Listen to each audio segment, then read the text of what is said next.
Kyle. Somebody just tried calling me. It might have been Kimberly. Oh, yeah, we work together. I am at the dealership, and I wanted to see if you were planning on coming in and driving a vehicle today. Not today. I was planning, if you can come up with a good price for me, I could come in on Friday. You know, the price is always the easiest part, and I'm really, really confident we'll be able to help you with the pricing. And then, what are you planning on doing with your? Plan on keeping that one, selling that one, or? Trading. You know, we need to buy right now, and the last thing I'd ever ask you to do is come in without a reason. I know we'll be able to get the pricing worked out. We're looking to buy stuff. I think that's probably going to be the easiest way to make sure you get exactly what you want. What year is it? 2017. You keep them forever, especially when they're that low of miles.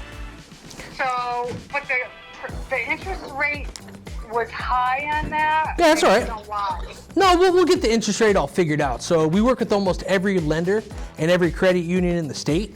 So I'm sure we'll be able to get you the best rate that's out there. So we'll get the money to work. We wouldn't ask you to come in, like I said, for no reason. We want to buy your vehicle, and we got the one you want, so I know it's going to all work out. Okay, the interest rate they quoted online was 6.24. Well, she's saying they. Is that another dealer or is that us?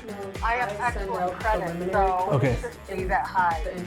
That's just an average APR based on the last 90 days. Some rates are higher, some rates are lower. With your credit, the way it sounds, I'm sure it's going to be great. So I wouldn't worry about that too much, for reals.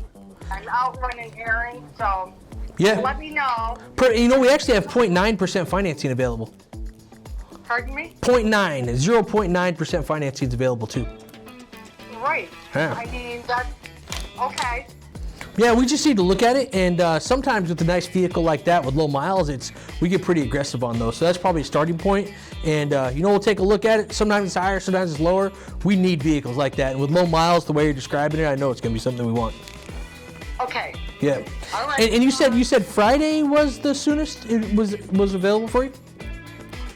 Do you want to set something tentative for the afternoon, and then if you need to, you know, run early, late, whatever, move to Friday, we can? Probably 4 o'clock. Awesome. I'm going to set you up for 4 o'clock. I'm going to let the appraiser know that 4 o'clock. And then do me a favor. If you're running early, late, whatever, you just call or text this number, and we'll get it all worked out. Okay, thank you. Perfect. We'll look forward to seeing you this afternoon. And like I said, you're coming early or late, just text or call. We'll see you soon. Okay, thank you. Thank you so much.